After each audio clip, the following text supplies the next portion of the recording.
Janagama municipality chairman ఎన్నిక వాయిదా పడింది. రేపు చైర్మన్, వైస్ చైర్మన్ ఎన్నిక నిర్వహిస్తామని అధికారులు తెలిపారు. ఎమ్మెల్యే పల్లా రాజేశ్వరరెడ్డి కుమ్మక్కు రాజకీయాలు చేస్తున్నారని ఆరోపించారు ఎంపీ చామల కిరణ్ కుమార్ రెడ్డి.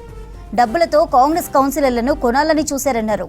నోట్లతో ఓట్లను కొనుగోలు చేసేందుకు ప్రయత్నించారని ఫైర్ అయ్యారు. కోర్టులో కేసు వేయడంతో ఒకరోజు ఎన్నిక వాయిదా పడిందన్నారు చామల. ఎలక్షన్ లో క్లియర్ గా మేము గెలుస్తున్నామని తెలిసి ఎలక్షన్ మీటింగ్ దగ్గర నుంచి ఇప్పటిదాకా కూడా పోస్ట్ పోన్ చేసే ప్రయత్నం చేసిండ్రు. పోలీసు వాళ్ళతో ఇవాళ 10:30కు ఒక కేసు నా మీద రిజిస్టర్ చేయించిండ్రు.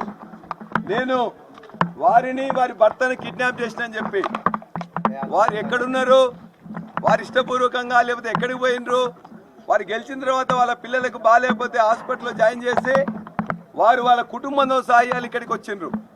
వారి కుటుంబంతో వస్తే డీసీపీ వచ్చి హఫీజ్ ఫాతిమా మీద కేసు నమోదైందని చెప్పేసి ఒక గూండాగాడు కేసు పెట్టిండు.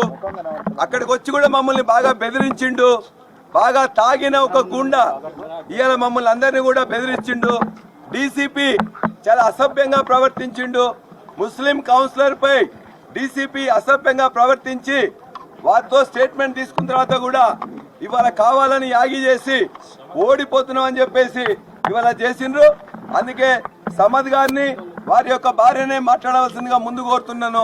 ఖచ్చితంగా పోలీసుల మీద చర్య తీసుకోవాలి, ఈ అధికారుల మీద కూడా చర్య తీసుకోవాలని చెప్పి నేను కోరుతున్నాను.